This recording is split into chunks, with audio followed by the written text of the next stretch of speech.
नमस्कार साथियों, गहरे शब्द में आपका स्वागत है। आज की वीडियो में हमने पड़ताल की है कलयुग की, वो कलयुग जिसमें हम सब जी रहे हैं। इससे पहले 3 युग बीत चुके हैं, सतयुग, त्रेता युग और द्वापर युग। इन तीनों युगों का जिक्र हमारे धार्मिक ग्रंथों में मिलता है और वह भी पूरी काल गणना के साथ। तो क्या कलयुग के लिए भी ऐसी कोई काल गणना है? क्या कोई ऐसा समय है जिसके बाद कलयुग का अंत होगा? इस सवाल पर हमारे वैदिक ग्रंथों में कल की अवतार की भविष्यवाणी मिलती है। कल की यानी भगवान विष्णु का 10वां अवतार। क्या इसी 10वें अवतार भगवान कल्कि के साथ कलयुग का अंत होगा? इसके संकेतों को समझते हैं। शास्त्रों में लिखा है कि जब भगवान कल्कि सफेद घोड़े पर सवार होकर आएंगे तब धरती पर प्रलय होगा। इस महाप्रलय के बाद एक नई सृष्टि का जन्म होगा। भगवान कल्कि के साथ एक नए युग की शुरुआत होगी। जैसा कि कलयुग से ठीक पहले द्वापर युग में भगवान श्री कृष्ण कह चुके हैं, यदा यदा ही धर्मस्य ग्लानिर्भवति भारत अभ्युत्थानम धर्मस्य तदात्मानं सृजाम्यहम्। इस श्लोक का अर्थ है, जब जब इस धरती पर धर्म की हानि होती है और अधर्म आगे बढ़ता है, तब तब ईश्वर का अवतार होता है। भगवान श्री कृष्ण ने स्वयं अर्जुन से कहा था कि अधर्म का नाश करने के लिए मैं धरती पर अवतार लेता हूं। 3 युगों सतयुग, त्रेता युग और द्वापर युग में भगवान विष्णु के 9 अवतार हो चुके हैं। इन 9 अवतारों के नाम हैं मत्स्य अवतार, कूर्म अवतार, वराह अवतार, नृसिंह अवतार, वामन अवतार, परशुराम अवतार, श्री राम अवतार, श्री कृष्ण अवतार। 10वां अवतार कल्कि अवतार है जो कलयुग के अंत में होगा। मान्यता है कि इस अवतार के साथ सभी बुरे कर्मों और पापियों का नाश होगा। अगर पौराणिक मान्यताओं के हिसाब से देखें तो महाभारत की घटना द्वापर युग की मानी जाती है। इसके पुरातात्विक साक्ष्य के अनुसार द्वापर युग खत्म हुए करीब 5100 साल बीत चुके हैं। इसके बाद कलयुग शुरू हुआ। आज के अनुसार कलयुग के 5121 साल बीत चुके हैं। हिंदू धर्म के प्राचीन ग्रंथ गरुड़ पुराण, विष्णु पुराण, अग्नि पुराण आदि में कलाओं का विस्तृत वर्णन किया गया है। इन ग्रंथों में कलयुग में स्त्रियों और पुरुषों के व्यवहार का भी वर्णन मिलता है। यदि आज का मनुष्य इन ग्रंथों में किए गए कलयुग के वर्णन को पढ़ेगा तो वह भयभीत हो जाएगा। भगवान श्री कृष्ण ने हजारों वर्षों पहले जो वर्णन किया है वह आज के समय में एक एक शब्द सत्य साबित होता दिखाई दे रहा है। गरुड़ जी के पूछने पर भगवान श्री कृष्ण ने कलयुग की भयावहता का वर्णन किया है। श्री कृष्ण ने कहा कि सतयुग, त्रेता युग, द्वापर युग और कलयुग, इन चारों युगों में कलयुग सबसे छोटा और सबसे भयंकर है। जब कलयुग में पाप अपने चरम पर होगा और धर्म का संपूर्ण नाश हो जाएगा, तब एक भयंकर प्रलय इस सृष्टि का विनाश करेगी। भगवान श्री कृष्ण ने बताया कि कलयुग में स्त्रियों और पुरुषों का स्वभाव, उनके कर्म और व्यवहार कैसे होंगे।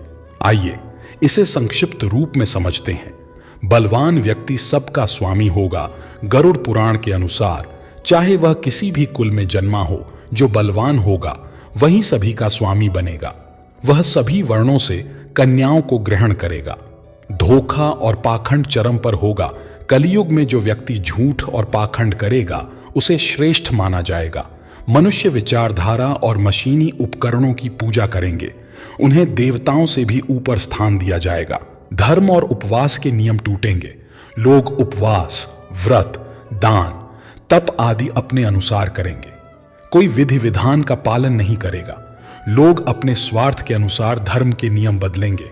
धन का दिखावा बढ़ेगा। थोड़े से धन को प्राप्त कर लोग गर्व करेंगे। मनुष्य धन का उपयोग केवल दिखावे के लिए करेगा और स्वयं को धनवान दिखाने की कोशिश में लगा रहेगा। धनवान पुरुष का प्रभाव, जो पति धनहीन होगा उसकी पत्नी उसे त्याग देगी। धनवान पुरुष स्त्रियों का स्वामी बन जाएगा। गाय का सम्मान घटेगा। मनुष्य गाय को केवल दूध के लिए पालेगा, लेकिन उसकी सेवा या पूजा नहीं करेगा। धन कमाने की प्रवृत्ति, मनुष्य का सारा ध्यान केवल धन कमाने पर होगा। दान और धर्म के प्रति कोई रुचि नहीं होगी। स्त्रियों का स्वभाव, स्त्रियां सुंदर पुरुष की कामना करेंगी और धर्म व शास्त्रों की अवहेलना करेंगी। वे अपने पति और गुरुओं का सम्मान नहीं करेंगी। परिवार का विघटन, लोग अपने स्वार्थ के कारण रिश्तों को तोड़ेंगे। वृद्ध जनों की सेवा करना भूल जाएंगे।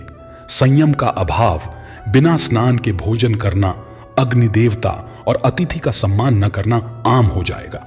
प्राकृतिक आपदाएं और रोग, योग, तपस्या और सात्विक आहार के अभाव में लोग कम उम्र में ही मृत्यु को प्राप्त करेंगे। अनाज और फल उत्पन्न नहीं होंगे।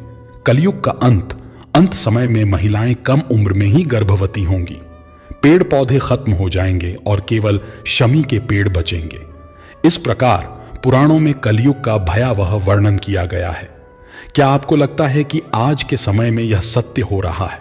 भगवान श्री कृष्ण ने बताया है कि कलयुग का अंत कैसे होगा। आज के इस वीडियो के माध्यम से हम बताएंगे कि कलयुग के क्या लक्षण हैं, कलयुग में स्त्री और पुरुष कैसे होंगे, उनकी आयु कितनी होगी, कलयुग का अंत किस प्रकार से होगा और अभी कितना समय बाकी है। तो चलिए बिना देरी किए जान लेते हैं।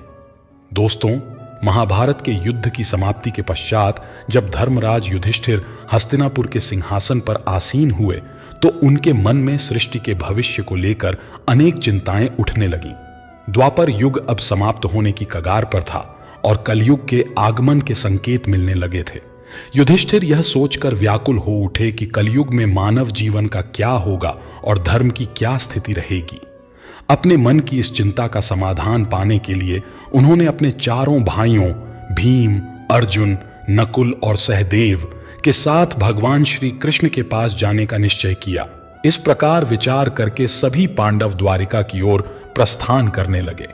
वे पवित्र नगरी द्वारिका में पहुंचे, जहां श्री कृष्ण ने उनका स्वागत किया। श्री कृष्ण के पास पहुंचते ही युधिष्ठिर ने उनके चरणों में प्रणाम किया और कहा, हे केशव, आपको बारंबार नमस्कार है। श्री कृष्ण ने मुस्कुराते हुए कहा, हे महाराज युधिष्ठिर, द्वारिका नगरी में आपका स्वागत है। कहिए, मैं आपकी किस प्रकार से सहायता कर सकता हूं?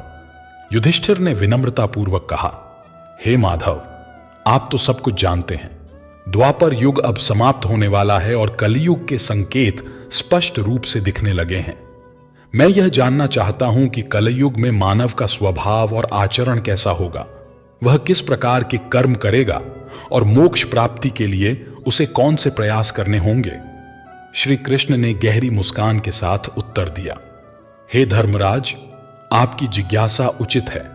कलयुग के प्रभावों को समझना अत्यंत महत्वपूर्ण है, लेकिन इसका उत्तर मैं आपको सीधे नहीं दे सकता।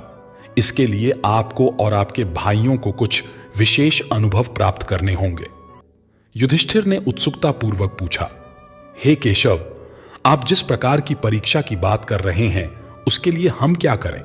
हमें क्या अनुभव करना होगा? श्री कृष्ण ने कहा, हे महाराज, आपको और आपके चारों भाइयों को अलग अलग दिशाओं में स्थित घने और भयानक वनों में जाकर कुछ विचित्र और अद्भुत चीजें देखनी होंगी। जब आप वहां कुछ असामान्य घटनाओं का अनुभव करेंगे तो उन्हें वापस आकर मुझसे साझा करें, तभी मैं आपको कलयुग के प्रभावों के बारे में विस्तार से बता पाऊंगा। युधिष्ठिर ने कहा, जैसी आपकी आज्ञा केशव। आप जिस स्थान की ओर इशारा करेंगे हम वहां जाने के लिए तैयार हैं। भगवान श्री कृष्ण ने कहा, हे महाराज, आप और आपके चारों भाई अब अलग अलग दिशाओं में जाओ। सभी दिशा में भयानक वन स्थित हैं। आप उन जंगलों में जाकर देखो। यदि आपको कोई विचित्र चीज दिखाई दे तो आप वापस आकर बता देना। मैं उससे आपको आने वाले कलयुग का रहस्य बताऊंगा। फिर युधिष्ठिर और उनके भाइयों ने भगवान श्री कृष्ण की आज्ञा का पालन करते हुए वन की ओर चलने का निर्णय लिया। पांडव अपने रथों से उतरे और पैदल ही वन की ओर चल पड़े। वन की यात्रा कठिन थी, लेकिन वे अपने मन में जिज्ञासा और ईश्वर की आज्ञा का पालन करने के उद्देश्य से चल रहे थे। वन का वातावरण शांति और रहस्यमयता से भरा हुआ था।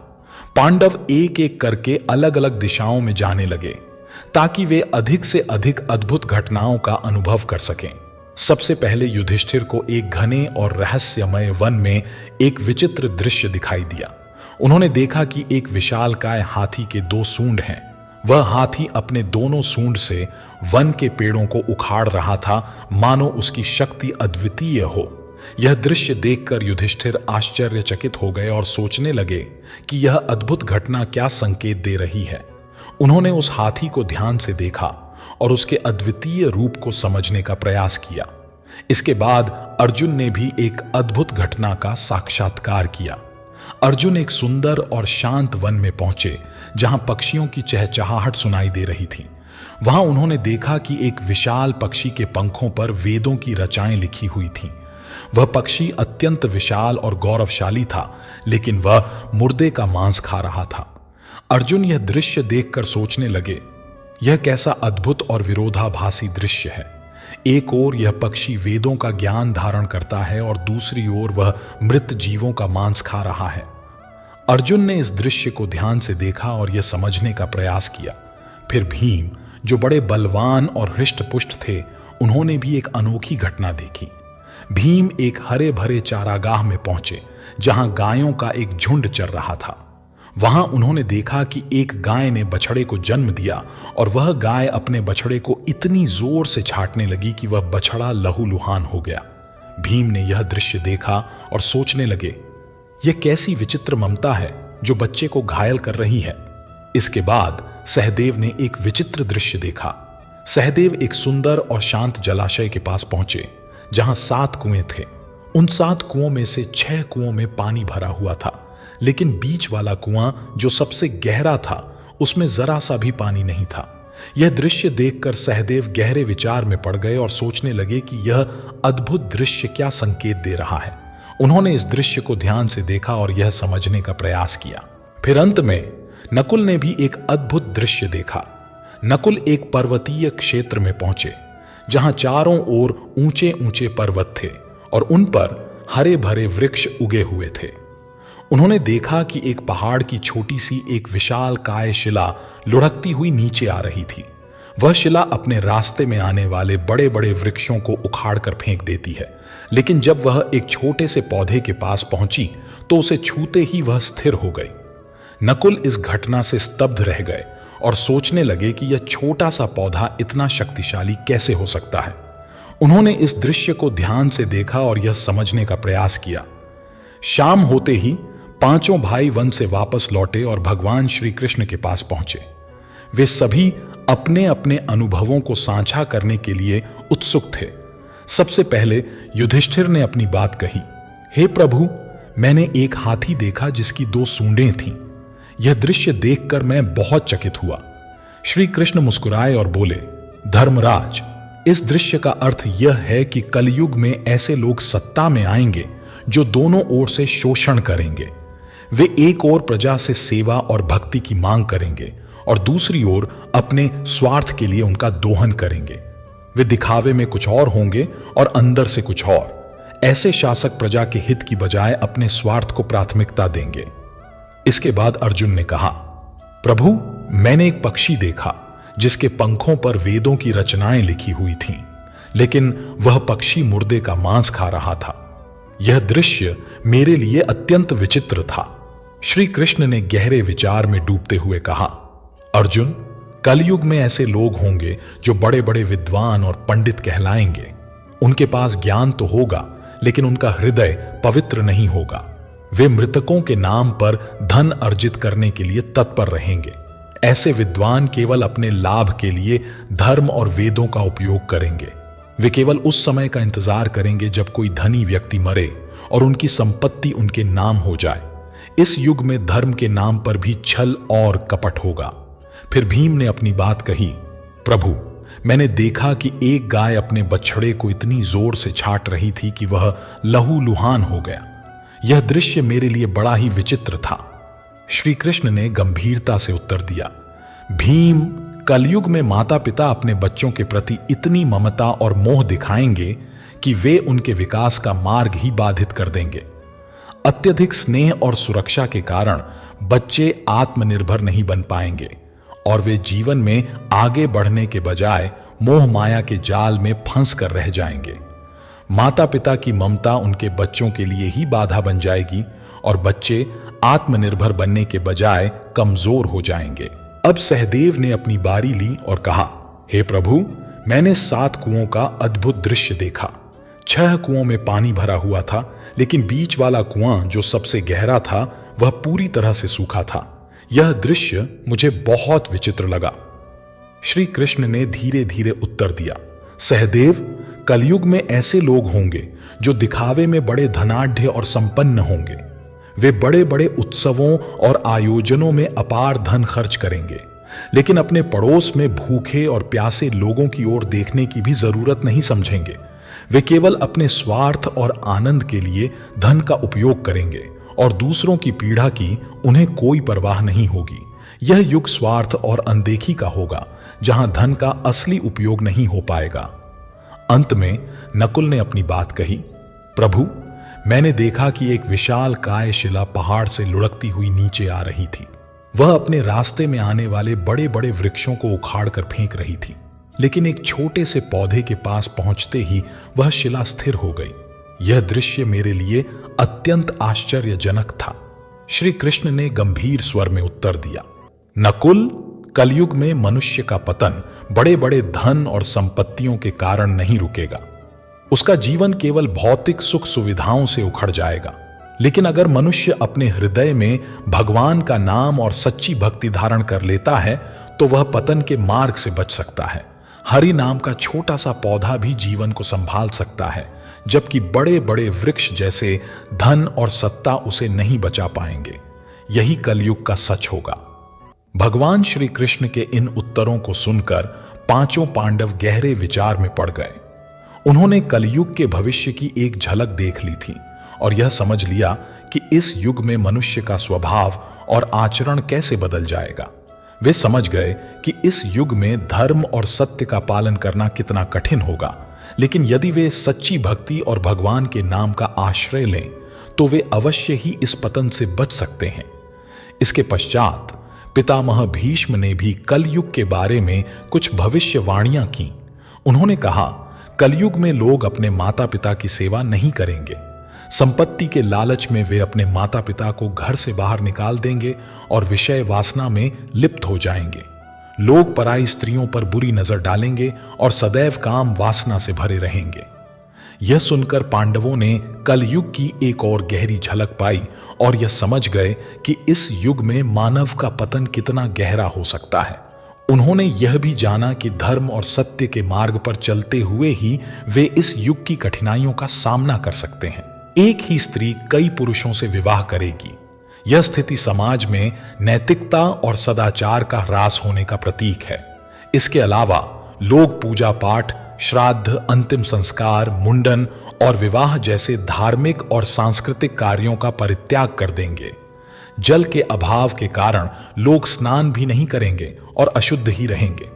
कलयुग के अंत में लोग केवल मांसाहार का ही सेवन करेंगे और कोई भी सात्विक आहार ग्रहण नहीं करेगा।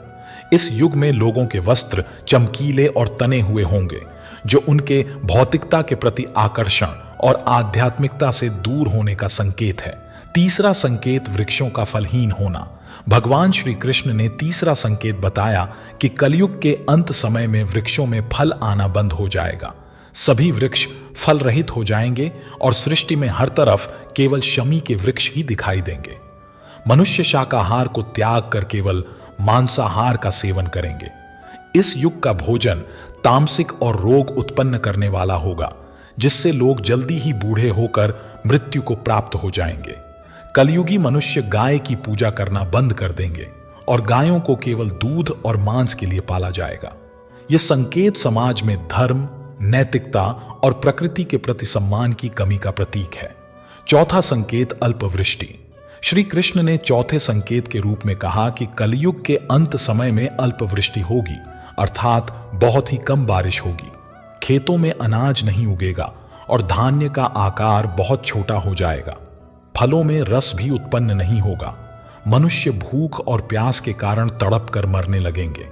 इस स्थिति में मनुष्य को केवल बकरियों का दूध ही प्राप्त होगा। यह संकेत समाज में प्राकृतिक संसाधनों की कमी और जीवन की कठिनाइयों को दर्शाता है। पांचवां संकेत 7 सूर्य और प्रलय। अंत में भगवान श्री कृष्ण ने सबसे भयानक संकेत का वर्णन किया। उन्होंने कहा कि जब कलयुग का अंत निकट होगा तब भगवान विष्णु सूर्य की किरणों में विराजमान होकर पृथ्वी का संपूर्ण जल सोख लेंगे। आकाश में चारों तरफ 7 सूर्य दिखाई देंगे। इन सभी सूर्य के प्रभाव से संपूर्ण सृष्टि जलकर खाक हो जाएगी तत्पश्चात रुद्र रूपी भगवान विष्णु संपूर्ण संसार को दग्ध करके अपने श्वास से मेघों को उत्पन्न करेंगे। यह मेघ भयंकर गर्जना करते हुए अगले 100 वर्षों तक आकाश से जल की वर्षा करेंगे, जिससे सृष्टि की वह भयंकर अग्नि शांत हो जाएगी। अग्नि शांत होने पर ये मेघ संपूर्ण जगत को जल में डुबो देंगे, जिससे संपूर्ण सृष्टि का अंत हो जाएगा। श्री कृष्ण ने गरुड़ जी से कहा, यह दृश्य इतना विनाशकारी और भयावह होगा कि समस्त संसार जलकर राख हो जाएगा, संपूर्ण जगत का ध्वंस होगा। लेकिन यह केवल एक अंत नहीं है, बल्कि एक नई शुरुआत का संकेत भी है। जब सृष्टि अपने विनाश को प्राप्त कर लेगी, तब भगवान अपनी इच्छा मात्र से एक नई सृष्टि की रचना करेंगे। यह सृष्टि पहले से अधिक शुद्ध, पवित्र और दिव्य होगी, जहां धर्म, सत्य और आध्यात्मिकता का पुनः उत्थान होगा। यह एक चक्र है, सृष्टि पालन और संहार। जब एक युग का अंत होता है, तो यह किसी नए युग की शुरुआत के लिए मार्ग प्रशस्त करता है। यह हमें यह समझाता है कि हर अंत एक नई शुरुआत का प्रारंभ है, और इस नई सृष्टि में वही जीवित रहेंगे जिन्होंने धर्म और सत्य का पालन किया है। इस प्रकार से कलयुग का अंत होगा और फिर परमात्मा अपनी इच्छा मात्र से पुनः सृष्टि की रचना करेंगे। यह ज्ञान हमें सिखाता है कि कलयुग की कठिनाइयों और चुनौतियों के बावजूद हमें सच्चे धर्म और भगवान के नाम का आश्रय लेना चाहिए। इसी में हमारा कल्याण है। सतयुग में राजा हरिश्चंद्र हुए थे। वे हरिश्चंद्र जिन्होंने सत्य के लिए अपने परिवार का और अंत में खुद का बलिदान भी दे दिया था। त्रेता युग में धर्म के 3 पैर थे। इस युग में पाप थोड़ा बहुत होता था, पर सतयुग से थोड़ा ज्यादा और पुण्य सतयुग से थोड़ा कम होता था। इस युग में विष्णु का वामन और राम अवतार हुए थे। असुरराज बाली ने 3 पग में धरती दान कर दी, जबकि राक्षस राज रावण ने सीता का अपहरण करने के बाद उन्हें छुआ तक नहीं। द्वापर युग में आधे मनुष्य पापी और आधे पुण्यात्मा थे। जितने पाप होते थे, उतने ही पुण्य भी हो जाते थे। इसी युग में महाभारत का युद्ध हुआ था। यह युद्ध धर्म का युद्ध था। कृष्ण ने धर्म की रक्षा की थी। अब कलिकाल यानी कि कलयुग आया, जिसमें धर्म का कोई नामो निशान नहीं है। धर्म अब पंगु बन गया है। इस युग में मनुष्य पाप अधिक करता है और पुण्य न के बराबर। वर्तमान में देखा जा रहा है कि पुण्य कहीं बचा ही नहीं है। अब तो चारों तरफ पाप ही पाप नजर आता है। अगर कोई इंसान थोड़ा बहुत दान पुण्य करता है, तो वह उसका भी प्रचार इस तरह से करता है जैसे कि उसने बहुत बड़ा एहसान किया हो। इस युग में यज्ञों की पूजा नहीं, बल्कि अपमान किया जाएगा। इस युग में इतनी बीमारियां आएंगी जिनका कोई इलाज संभव नहीं होगा। कलयुग का कालखंड सबसे छोटा माना गया है, और यह भी माना जाता है कि कलयुग में भगवान विष्णु का 10वां अवतार होगा, जिसका नाम होगा कल्कि। वर्तमान समय में कलयुग ही चल रहा है। विष्णु पुराण में कहा गया है कि कलयुग में पाप इतना अधिक होगा कि सृष्टि का संतुलन ही बिगड़ जाएगा। एक घटना के अनुसार मुनियों और ऋषियों के साथ चर्चा करते हुए वेद व्यास जी कहते हैं, हे मुनिजन, सभी युगों में कलयुग ही सबसे श्रेष्ठ युग है, क्योंकि 10 वर्ष में जितना व्रत और तप करके कोई मनुष्य सतयुग में पुण्य प्राप्त करता है, त्रेता युग में उतना पुण्य 1 साल के तप से प्राप्त कर सकता है। इसी प्रकार उतना ही पुण्य द्वापर युग में 1 महीने के तप से प्राप्त हो सकता है, किंतु कलयुग में इतना बड़ा पुण्य मात्र 1 दिन के तप से प्राप्त किया जा सकता है। इस तरह व्रत और तप के फल की प्राप्ति के लिए कलयुग ही सबसे श्रेष्ठ समय है। श्री कृष्ण कहते हैं कि कलयुग में ऐसे लोगों का राज्य होगा जो दोनों ओर से शोषण करेंगे। वे बोलेंगे कुछ और, करेंगे कुछ और, मन में कुछ और होगा और कर्म में कुछ और। इस युग में ऐसे लोग महान ज्ञानी और ध्यानी कहलाएंगे, परंतु उनके आचरण राक्षसी होंगे। कई लोग पंडित और विद्वान कहलाएंगे, किंतु वे यही देखेंगे कि कौन मरे और उनके नाम से संपत्ति छोड़ जाए। कलयुग का मनुष्य शिशुपाल जैसा हो जाएगा। कलयुग में मां का अपने बच्चों से इतना मोह होगा कि उन्हें अपने विकास का अवसर ही नहीं मिलेगा। मोह माया में ही घर बर्बाद हो जाएगा। ज्यादा प्यार मिलने के कारण बच्चे बिगड़ जाएंगे और गलत काम करेंगे। अगर कोई बेटा घर त्याग कर साधु बनेगा तो हजारों लोग उसके दर्शन करेंगे, लेकिन यदि अपना बेटा साधु बनेगा तो परिवार रोएगा कि हमारी जिंदगी बर्बाद हो गई। इतनी सारी ममता होगी कि बच्चों को मोह माया और परिवार में बांधकर रखा जाएगा, जिससे उनका जीवन खत्म हो जाएगा। अंत में बेचारा अनाथ होकर मरेगा। कलयुग में अमीर लोग अपने बच्चों की शादी, मकान के उत्सव और छोटे आयोजनों में लाखों रुपए खर्च करेंगे। जितना ज्यादा खर्च होगा उतना ही उनका नाम होगा। परंतु यदि आसपास कोई भूखा प्यासा होगा तो वे यह देखने की भी परवाह नहीं करेंगे कि उसका पेट भरा है या नहीं। अपना ही सगा भूखा मर जाएगा और वे देखते रहेंगे। दूसरी ओर वे मौज मस्ती, मदिरा, मांस भक्षण और व्यसनों पर खूब पैसा खर्च करेंगे, लेकिन किसी के आंसू पोंछने में उनकी रुचि नहीं होगी। कलयुग में मानव का मन नीचे गिरेगा, उसका जीवन पतित होगा। यह पतित जीवन न धन की शिला से रुकेगा, न सत्ता के वृक्षों से, किंतु हरिनाम के एक छोटे से पौधे से, हरि कीर्तन के एक छोटे से पौधे से मनुष्य जीवन का पतन रुक जाएगा। पुराणों में लिखा है कि जैसे जैसे कलयुग आगे बढ़ेगा वैसे वैसे भारत की गद्दी पर वेद विरोधी लोगों का शासन होगा।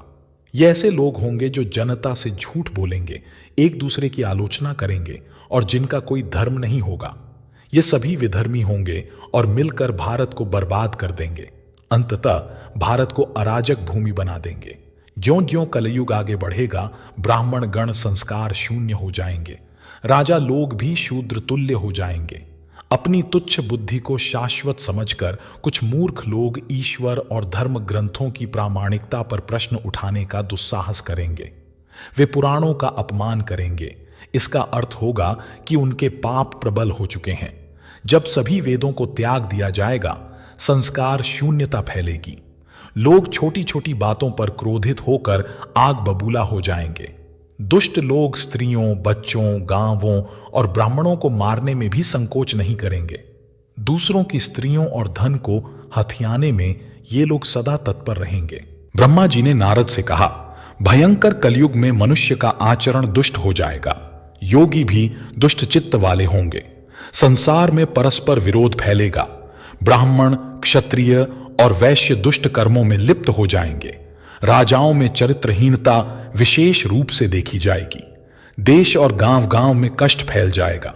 संतजन दुखी रहेंगे। अपने धर्म को त्याग कर लोग दूसरे धर्मों का आश्रय लेंगे। देवताओं का देवत्व नष्ट हो जाएगा और उनका आशीर्वाद भी प्राप्त नहीं होगा। मनुष्यों की बुद्धि धर्म से विपरीत हो जाएगी और पृथ्वी पर पाप और झूठ का राज्य होगा। वेदों का पालन कोई नहीं करेगा। विवाह को धर्म नहीं माना जाएगा। शिष्य गुरु के अधीन नहीं रहेंगे। पुत्र भी अपने धर्म का पालन नहीं करेंगे। जो बलवान होगा वही सबका स्वामी होगा। सभी लोग कन्याओं को बेचकर अपना निर्वाह करेंगे। कलयुग में जो भी कहेगा वही शास्त्र माना जाएगा। कम धन होने पर भी मनुष्यों में घमंड होगा। स्त्रियां अपने केशों पर ही रूपवती होने का गर्व करेंगी। कलयुग में स्त्रियां धनहीन पतियों को त्याग देंगी। उस समय धनवान पुरुष ही स्त्रियों का स्वामी होगा। जो अधिक देगा उसे ही लोग अपना स्वामी मानेंगे। उस समय लोग केवल प्रभुता के कारण संबंध रखेंगे। सारा धन घर बनाने में ही समाप्त हो जाएगा। पुण्य के काम नहीं होंगे। बुद्धि केवल धन के संग्रह में लगी रहेगी। सारा धन उपभोग में ही समाप्त हो जाएगा। स्त्रियां अपनी इच्छानुसार आचरण करेंगी और भोग विलास में ही लिप्त रहेंगी। अन्याय से धन कमाने वाले पुरुषों में उनकी आसक्ति होगी। कलयुग में सभी लोग समानता का दावा करेंगे, लेकिन एक दूसरे से जलेंगे और नफरत करेंगे। प्रजा पानी और सूखे के भय से व्याकुल रहेगी। उनके नेत्र आकाश की ओर लगे रहेंगे। वर्षा न होने के कारण मनुष्य तपस्वियों की भांति फल, फूल और पत्ते खाकर अपना जीवन यापन करेंगे। कलयुग में देव पूजा, अतिथि सत्कार, श्राद्ध और तर्पण की क्रियाएं समाप्त हो जाएंगी। स्त्रियां लोभी, नाटी, अधिक खाने वाली और मंदभाग्य वाली होंगी। वे गुरुजनों और पति की आज्ञा का पालन नहीं करेंगी, पर्दे में भी नहीं रहेंगी और अपना जीवन यापन स्वयं करेंगी। वे क्रोध से भरी रहेंगी, देह की शुद्धि पर ध्यान नहीं देंगी और असत्य तथा कटु वचन बोलेंगी। दुराचारी पुरुषों से मिलने की अभिलाषा रखेंगी और अपने शरीर का प्रदर्शन करेंगी। ब्रह्मचारी लोग बिना वेदों में कहे गए व्रत का पालन किए ही तप करेंगे। गृहस्थ पुरुष न तो हवन करेंगे न उचित दान देंगे। वनों में रहने वाले भी वनों के कंद मूल पर निर्भर रहने के बजाय ग्रामीण आहार का संग्रह करेंगे। सन्यासी भी मित्रता और स्नेह के बंधनों में बंधे रहेंगे। वे भी स्त्रियों के प्रति गलत दृष्टि रखेंगे। कलयुग आने पर राजा प्रजा की रक्षा नहीं करेंगे, बल्कि कर के बहाने प्रजा के धन का अपहरण करेंगे। अधम मनुष्य संस्कारहीन होते हुए भी पाखंड का सहारा लेकर लोगों को ठगने का कार्य करेंगे। उस समय पाखंड की अधिकता और अधर्म की वृद्धि से लोगों की आयु कम होती चली जाएगी। उस समय 5, 6 अथवा 7 वर्ष की आयु में स्त्रियां और 8 या 10 वर्ष की आयु में पुरुष संतान उत्पन्न करने लगेंगे। घोर कलयुग आने पर मनुष्य 20 वर्ष तक भी जीवित नहीं रहेंगे। उस समय लोग मंदबुद्धि वाले, व्यर्थ के चिन्ह धारण करने वाले और बुरी सोच वाले होंगे। लोग ऋण चुकाए बिना ही भूल जाएंगे, और जो शास्त्र में कहीं विधान नहीं है, ऐसे यज्ञों का अनुष्ठान होगा। मनुष्य अपने को ही पंडित समझेंगे और बिना प्रमाण के ही सब कार्य करेंगे। तारों की ज्योति भी क्षीण हो जाएगी। 10 दिशाएं विपरीत हो जाएंगी। पुत्र पिता को और बहुएं सास को काम करने को कहेंगी। मनुष्य अपने माता पिता को घर से बाहर निकाल देंगे और उनका अपमान करेंगे। कलयुग में समय के साथ साथ मनुष्य वर्तमान पर विश्वास करने वाले, शास्त्र ज्ञान से रहित, दंभी और अज्ञानी हो जाएंगे। कलयुग के अंत समय में भयंकर युद्ध होंगे। भारी वर्षा, प्रचंड आंधी और जोरों की गर्मी से लोग बेहाल हो जाएंगे। लोग खेती काट लेंगे, कपड़े चुरा लेंगे, पानी पीने का सामान और पेटियां तक चुरा लेंगे। चोर अपने जैसे चोरों की संपत्ति चुराने लगेंगे। हथियारों से भी हत्याएं होने लगेंगी। चोरों से चोरों का नाश होगा, जिससे जनता का कल्याण भी होगा। बाद में मनुष्यों की आयु अधिकतम 30 वर्ष रह जाएगी। औसत आयु 20 वर्ष तक ही सीमित हो जाएगी। 10 वर्ष की आयु में स्त्रियां गर्भवती हो जाया करेंगी। 16 वर्ष की आयु में लोग वृद्ध हो जाएंगे और बस वर्ष में मृत्यु को प्राप्त हो जाएंगे। इंसान का शरीर घटकर बोना हो जाएगा। कलयुग में ऐसा समय आएगा जब मनुष्यों की उम्र बहुत कम रह जाएगी। युवावस्था समाप्त हो जाएगी।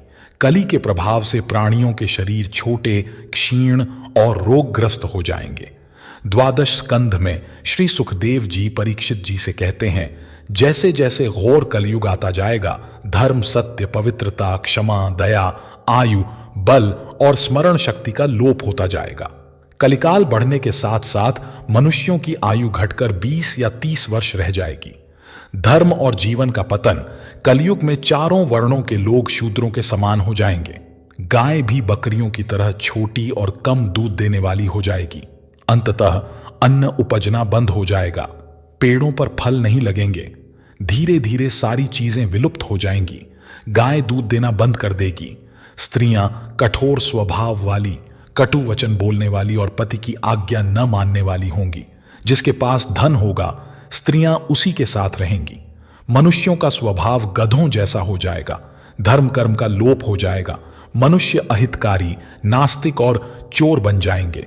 कलयुग में समाज हिंसक हो जाएगा। जो लोग बलवान होंगे उनका ही शासन चलेगा। मानवता नष्ट हो जाएगी। रिश्ते समाप्त हो जाएंगे। एक भाई दूसरे भाई का शत्रु बन जाएगा। जुआ और हिंसा ही धर्म समझा जाएगा। पुत्र अपने पिता का और पिता अपने पुत्र का वध करके भी संतुष्ट नहीं होंगे। लोग अपनी प्रशंसा के लिए बड़ी बड़ी बातें बनाएंगे, लेकिन उनकी निंदा नहीं होगी। कलयुग का अंत और समाधान।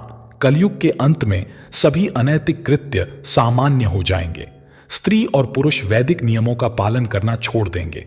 अंततः कलयुग से बचने का एकमात्र उपाय हरिकीर्तन और धर्म का अनुसरण होगा। वेदों की ओर लौटकर ही मानवता बच सकती है। जो व्यक्ति धर्म से विमुख रहेगा वह हमेशा दुख और संकटों में घिरा रहेगा। धर्म, सत्य, स्वच्छता, सहिष्णुता, दया, आयु, बल और स्मरण शक्ति का क्रमशः ह्रास होगा। जिसके पास जितना अधिक धन होगा वही सबसे श्रेष्ठ माना जाएगा। कानून और न्याय केवल शक्ति के आधार पर लागू किए जाएंगे। कलयुग में पुरुष और स्त्री साथ साथ रहेंगे और व्यापार में सफलता छल पर निर्भर करेगी। पहले के समय में जो ब्राह्मण रहते थे वे अपने शरीर पर बहुत कुछ धारण करते थे, पर कलयुग में वे केवल एक धागा पहनकर अपने ब्राह्मण होने का दावा करेंगे। जो व्यक्ति बहुत चालाक और स्वार्थी होगा वह इस युग में बहुत विद्वान माना जाएगा। इस युग में जिस व्यक्ति के पास धन नहीं होगा वह अधर्मी, अपवित्र और बेकार माना जाएगा। विवाह केवल एक समझौता होगा। लोग स्नान करके समझेंगे कि वे अंतरात्मा से भी शुद्ध हो गए हैं। पेट भरना लोगों का मुख्य लक्ष्य हो जाएगा। यह माना जाएगा कि मनुष्य की सुंदरता उसके बालों से होती है। पृथ्वी भ्रष्ट लोगों से भर जाएगी और लोग सत्ता हासिल करने के लिए एक दूसरे को मारेंगे। अकाल और अत्यधिक करों के कारण लोग पत्ते, जड़, मांस, जंगली शहद, फल, फूल और बीज खाने को मजबूर हो जाएंगे। जब सूखा पड़ेगा, ठंड, हवा, गर्मी, बारिश और बर्फ ये सब लोगों को बहुत परेशान करेंगे। गोस्वामी तुलसीदास के रामचरितमानस के अनुसार ब्रह्मा और शिव के नेतृत्व में सभी देवता भगवान विष्णु से अवतार लेने की प्रार्थना करने के लिए न तो वैकुंठ गए और न ही क्षीर सागर, किंतु भगवान राम को सूक्ष्म अग्नि की तरह उपस्थित होने के लिए, जैसा कि भगवान शिव ने सलाह दी थी, वहीं से उन्होंने प्रार्थना की। भगवान ने उन्हें आश्वासन दिया कि उनका अवतार होगा। आगे बताया गया है कि मनु और शत्रुपा ने इसके लिए घोर तपस्या की। ब्रह्मा, विष्णु और शिव ने उनसे बार बार संपर्क किया, किंतु दंपति ने जोर देकर यही कहा कि वे चाहते हैं कि परम ब्रह्म स्वयं प्रकट होकर उन्हें आशीर्वाद दें। वे ब्रह्मा, विष्णु और शिव के आश्वासन से कदापि संतुष्ट नहीं हुए। वे उस स्वरूप को पाना चाहते थे जो शिव के हृदय में बसता है, जिसके बारे में महान योगी ध्यान करते हैं और जो भूसुंडी की अंतरात्मा के भक्ति महासागर में हंस की तरह तैरता है। ज्ञान, योग और भक्ति तीनों के रूप में स्वयं प्रकट होकर उन्हें आशीर्वाद देने के लिए ही वे तपस्या कर रहे थे। इसी प्रकार श्रीमद् भागवत में वेदव्यास ने संसार के नियंतापूर्ण ब्रह्म के सत्य का पता लगाने के लिए प्रतिज्ञा की। तुलसीदास के अनुसार राम मात्र प्रण सर्वोच्च ईश्वर के अवतार नहीं हैं और न ही वेद व्यास के लिए कृष्ण। इस दृष्टिकोण को समझाने के लिए तुलसीदास ने अनेक घटनाओं का उल्लेख किया है। उनके अनुसार जब राम रावण द्वारा सीता के अपहरण पर विलाप कर रहे थे, उस समय अगस्त्य के आश्रम से लौटते हुए शिव और सती वहां से गुजरे। सती ने राम के विलाप को एक साधारण मनुष्य की तरह देखा और उन्हें सर्वोच्च देवता मानने के लिए तैयार नहीं हुई। सती ने राम की शक्ति की परीक्षा लेने का निर्णय किया और स्वयं सीता का रूप धारण कर लिया। इस घटना ने भगवान शिव को इतना आहत कर दिया कि उन्होंने सती का त्याग कर दिया। उन्होंने तब तक सती को स्वीकार नहीं किया जब तक वे पार्वती के रूप में पुनः जन्म नहीं ले लेती। इस प्रकार श्रीमद् भागवत और रामचरितमानस दोनों के केंद्रीय विषय यह निवारण करना है कि भगवान राम और कृष्ण परम ब्रह्म के अवतार हैं। भारतीय दार्शनिक दृष्टि में भगवान तीन प्रकार के होते हैं: निर्गुण निराकार वेदांत उपासना का अव्यक्त ब्रह्म, निर्गुण साकार सांख्य और योग दर्शन का ईश्वर, सगुण साकार परम ब्रह्म परमेश्वर का लोक अवतार। वे उस स्वरूप को पाना चाहते थे जो शिव के हृदय में बसता है, जिसके बारे में महान योगी ध्यान करते हैं और जो भूसुंडी की अंतरात्मा के भक्ति महासागर में हंस की तरह तैरता है। ज्ञान, योग और भक्ति तीनों के रूप में स्वयं प्रकट होकर उन्हें आशीर्वाद देने के लिए ही वे तपस्या कर रहे थे। इसी प्रकार श्रीमद् भागवत में वेदव्यास ने संसार के नियंतापूर्ण ब्रह्म के सत्य का पता लगाने के लिए प्रतिज्ञा की। तुलसीदास के अनुसार राम मातृप्रण सर्वोच्च ईश्वर के अवतार नहीं है और न ही वेदव्यास के लिए कृष्ण। इस दृष्टिकोण को समझाने के लिए तुलसीदास ने अनेक घटनाओं का उल्लेख किया है। उनके अनुसार जब राम रावण द्वारा सीता के अपहरण पर विलाप कर रहे थे, उस समय अगस्त्य के आश्रम से लौटते हुए शिव और सती वहां से गुजरे। सती ने राम के विलाप को एक साधारण मनुष्य की तरह देखा और उन्हें सर्वोच्च देवता मानने के लिए तैयार नहीं हुई। सती ने राम की शक्ति की परीक्षा लेने का निर्णय किया और स्वयं सीता का रूप धारण कर लिया। इस घटना ने भगवान शिव को इतना आहत कर दिया कि उन्होंने सती का त्याग कर दिया। उन्होंने तब तक सती को स्वीकार नहीं किया जब तक वे पार्वती के रूप में पुनः जन्म नहीं ले लेती। इस प्रकार श्रीमद् भागवत और रामचरितमानस दोनों के केंद्रीय विषय यह निवारण करना है कि भगवान राम और कृष्ण परम ब्रह्म के अवतार हैं। भारतीय दार्शनिक दृष्टि में भगवान तीन प्रकार के होते हैं: निर्गुण, निराकार वेदांत उपासना का अव्यक्त ब्रह्म, निर्गुण साकार सांख्य और योग दर्शन का ईश्वर, सगुण साकार परम ब्रह्म परमेश्वर का लोक अवतार। पहली श्रेणी का ईश्वर किसी को प्रत्यक्ष उपलब्ध नहीं है। वेदांत के अनुसार वह अपनी माया से ईश्वर, जीव और संसार के रूप में प्रकट होता है। उसकी माया का सात्विक पक्ष ईश्वर, राजसिक पक्ष जीव और तामसिक पक्ष अचेतन जगत की रचना करता है। दूसरे प्रकार का ईश्वर परमात्मा के रूप में विभिन्न रूपों और अवतारों में विद्युत या अग्नि की तरह अनुभव किया जा सकता है। वह पहली श्रेणी के परम ब्रह्म की सभी विशेषताओं को समाहित करता है। यह सर्वविदित है कि श्री कृष्ण भगवान के अवतार के रूप में आए, इसमें कोई संशय नहीं है। भगवान अधर्म के नाश और धर्म की स्थापना के लिए अवतार लेते हैं। महाभारत के अनेक प्रसंग इसके प्रमाण हैं। कौरव पांडवों के साथ बचपन से दुर्व्यवहार करते थे। उन्होंने कुलवधु द्रौपदी का अपमान किया और धर्म की सारी सीमाएं पार कर दी। राजा धृतराष्ट्र पुत्र मोह में इस कदर अंधे हो गए थे कि उनकी बुद्धि भी भ्रष्ट हो गई थी। संजय, विदुर और भीष्म पितामह ने युद्ध टालने का प्रयास किया, किंतु कौरवों का अभिमान उन्हें अधर्म के मार्ग पर ले गया। भगवान ने केवल कौरवों को नहीं, अधर्म को नष्ट करने के लिए अवतार लिया। महाभारत के युद्ध के बाद पांडवों ने धर्म की नीति पर कार्य किया और भगवान द्वारा दिखाए गए धर्म के मार्ग पर चलते हुए धर्म को जीवित रखा। अंत में इस घोर कलयुग से बचने का एकमात्र उपाय यह है कि व्यक्ति को वेदों की ओर लौटना चाहिए और हर समय हरि कीर्तन करके खुद को सुरक्षित रखना चाहिए। जो व्यक्ति धर्म से विमुख होकर रहेगा वह कहीं भी कभी भी अकाल मृत्यु को प्राप्त करेगा या हर समय दुखी और संकटों से घिरा रहेगा।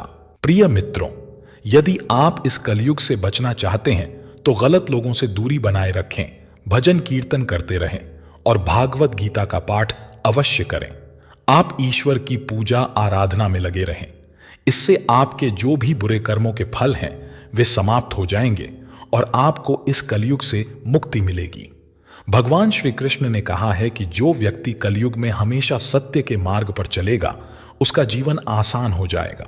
श्री कृष्ण की बताई गई इन 4 अहम बातों पर चलना कलयुग के इंसानों के लिए कठिन जरूर है, लेकिन जो इनका पालन करेगा उसका जीवन सरल और सुखमय होगा।